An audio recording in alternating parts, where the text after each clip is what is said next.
So we have got the motor in place. We've got the front motor mount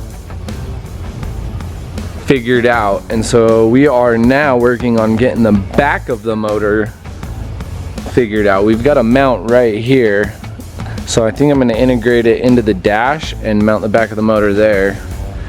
The T-case as well is getting mounted, so we basically ran a tube across the belly, and Matthew is measuring and cutting out the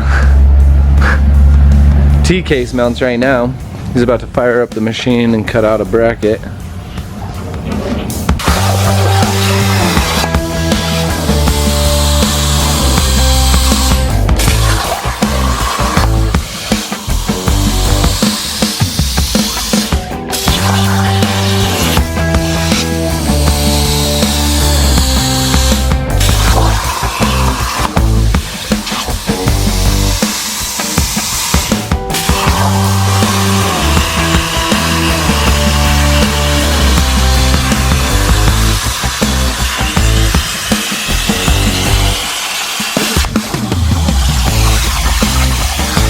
The T-cases on these Samurais are tiny. You can literally just pick them up, move them around. They have a mount on the bottom side of the T-case. There's 4 bolts, and I believe they're all metric because it is Suzuki. You can see here. So Matt just measured this out, and we drew a bracket that is gonna allow us to mount it to that bottom tube. The first one I built, we did everything on rubber bushings, and with it being so little and underpowered, it doesn't really make sense. So on this one, we are going to hard mount the T-case. Once we get this mounted, we can figure out the length for the drivelines. We're gonna get the measurements off to the driveline guys, get them drivelines built.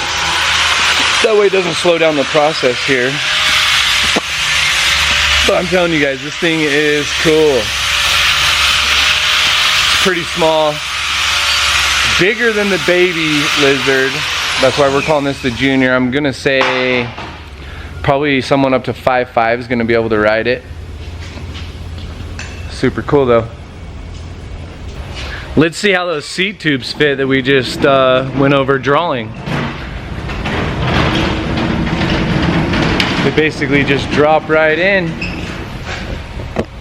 So now that we've got the T-case mounted, clearances everywhere around it, nothing's touching. We got the seat tubes in, so that gives us somewhere to mount the seats and the top of the T-case.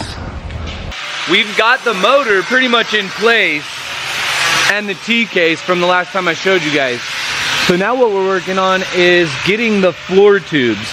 Basically create somewhere for the feet to be, that's also going to give us somewhere to mount the back of the engine. And then we're gonna start playing with fitment of the seats. So the seats are gonna sit in there perfectly good. We're gonna have a slider so you can have adjustability on the passenger or driver's seat. It's gonna be pretty rad. Oh.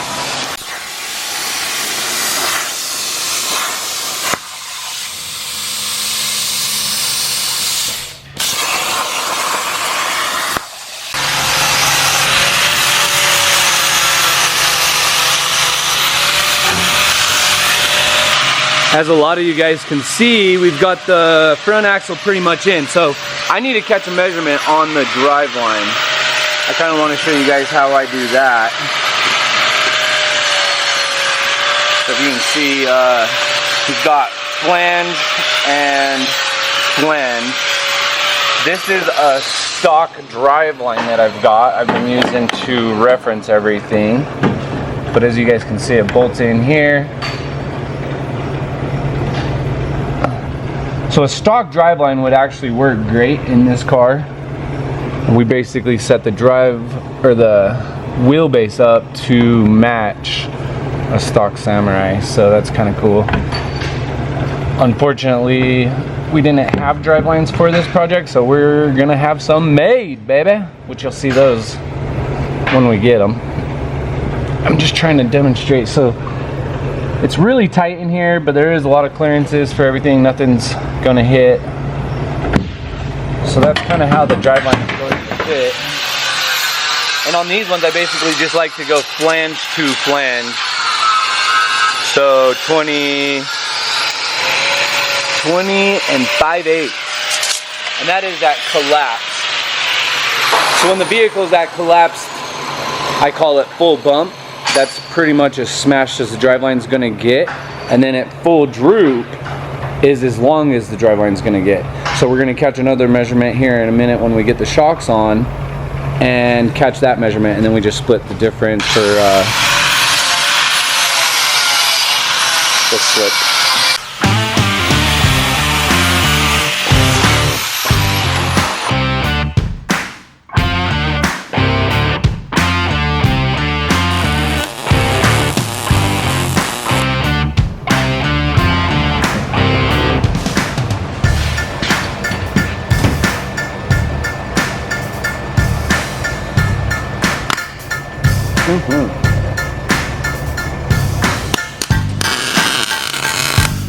Get it. Still good? Good.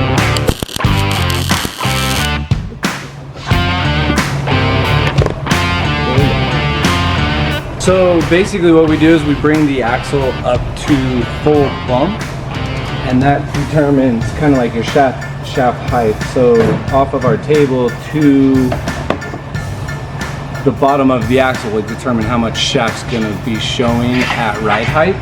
So we really wanted to keep the shock inside the car as well. So we built the tabs here to keep the shock super low. A lot of guys will mount them on top and then you lose inches here. So come up with this design and mount it super low. Now we'll figure out how to do the top one.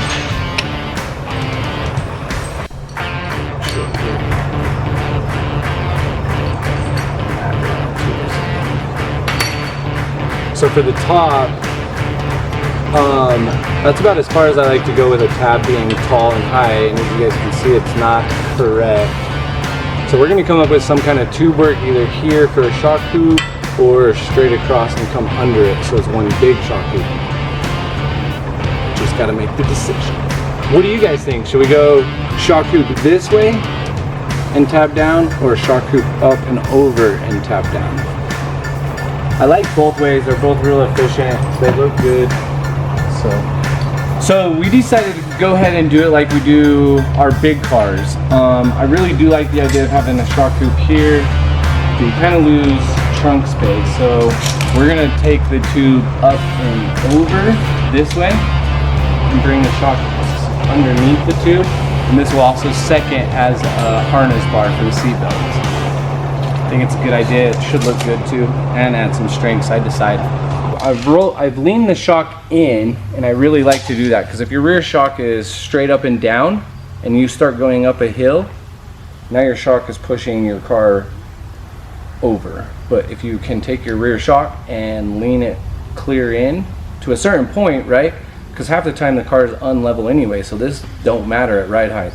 But if you can put it like this, and now when you're going uphill, your shock's working appropriate. So there's that. I basically come in and measure center of tube to where about the shock is. Looks like about 6 inches. So now we're gonna draw up the tube on the program in the drawing and get it ready to cut, fire up the Dragon, and cut some tube.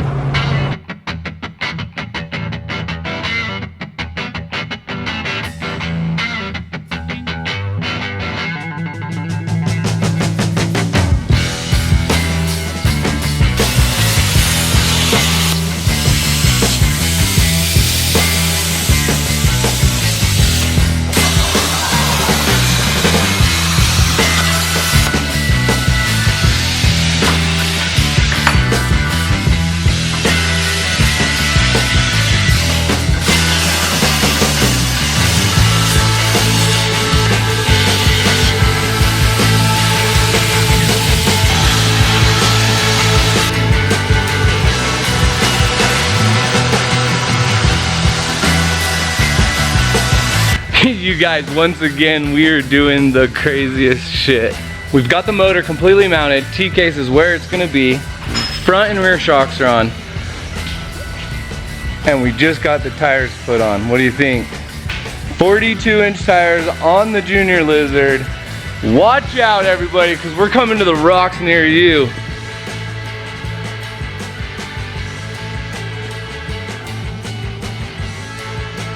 Another day in the shop, and it's Friday, so super hyped about this project, as you guys know.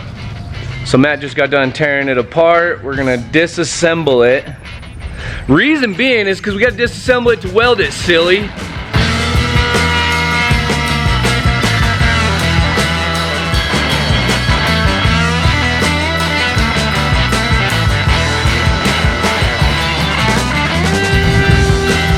Matt's doing that, and I am over here chopping down another chassis. So we've got another Kids Lizard. We actually sold this one as a kit, so we're gonna clean it, bend it, put it on a pallet, and send it to Bernardo. Can't wait for him to get it and build it. I can't wait to see how he does it. That's what's really cool about all of our cars, is they're all a little bit different. There's not a set way to do it. You don't have to be like Ricky Bobby and have the same car.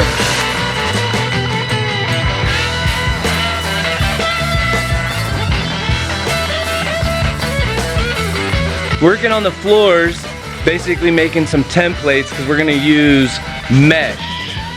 The reason being is when the kids are out there, the dirt can fall through. When you wash it, it falls through. You can see down in the belly, make sure there's nothing going on. Check bolts, whatever. And it forms really good in the floors, and you can see through it. So why wouldn't we use that?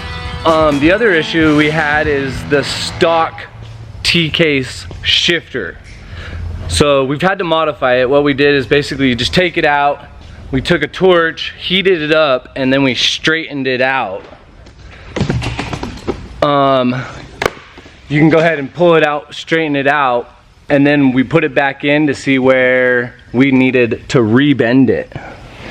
So we basically got one bend in it right now, and it comes straight up where we need it. We were gonna mount some seats and see if it shifts and clears the seats. If not, we'll add one more bend up, but that should be super sweet, super easy to grab from the seats.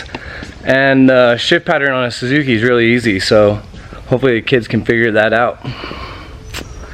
Right now we are packaging up a Baby Lizard do-it-yourself kit. You can buy those from us as well. We basically put it in a box, send it to you with some instructions, and let you be the builder. Kind of badass. So we're gonna get these floors knocked out in the kids' buggy. We have also got a pedal assembly. So this pedal assembly is pretty trick. It's for like race cars, shift carts or something like that, I'm not sure. But the idea behind it is the gas pedal and the brake pedal will be able to slide. They're adjustable. But what we found, it's a little too wide for the kids, the junior car, so we're gonna end up taking it and cutting it in half and welding it back together to bring it in about 2 inches. Then it should fit in our foot box. And then the seats we'll be able to adjust, and the pedal's going to adjust, allowing a baby to drive this, or Matt to drive it. Hopefully. We're going to get it up on the jack stands, finally off the table completely. We're actually getting ready to rebuild the front axle. So they are a closed knuckle style like a Toyota, which makes it really cool, but as you can tell, the balls aren't very big. I mean, softball maybe. And then we've also got the floor templates made and threw it on some material and cut these out.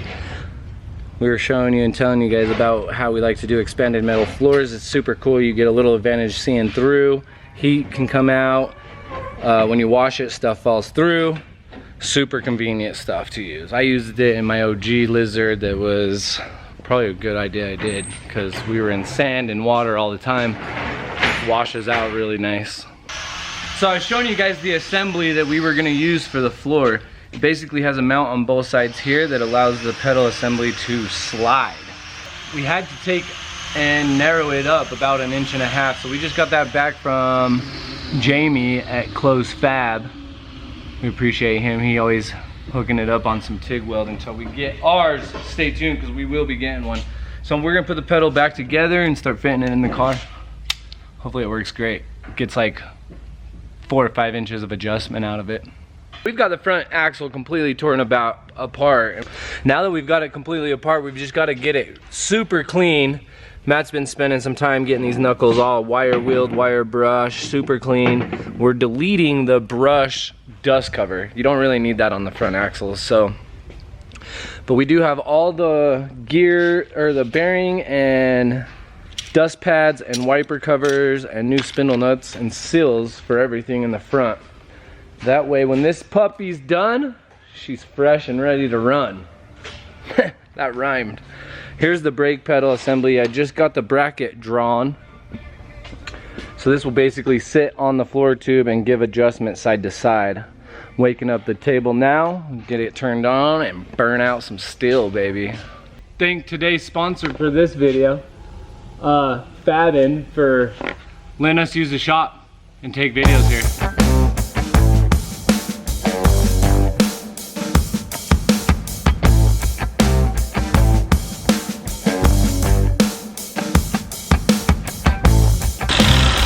Yeah, there you have it. Now we got some really clean, good finished brackets right off the table. So yeah, the Sammy axles are super cute. If you weren't gonna say so myself, they're no bigger than most of your guys' RC cars. So basically just building an oversized RC car right now. Matt's doing a good job on getting the grease in the balls. Basically have new bearings, seals, and dust pads, so that will be awesome.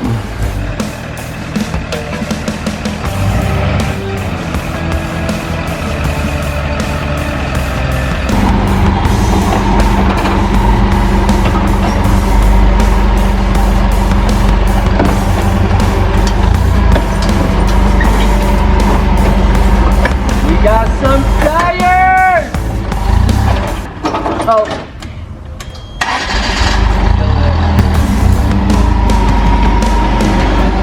These are way more appropriate than the little baby lizard tires.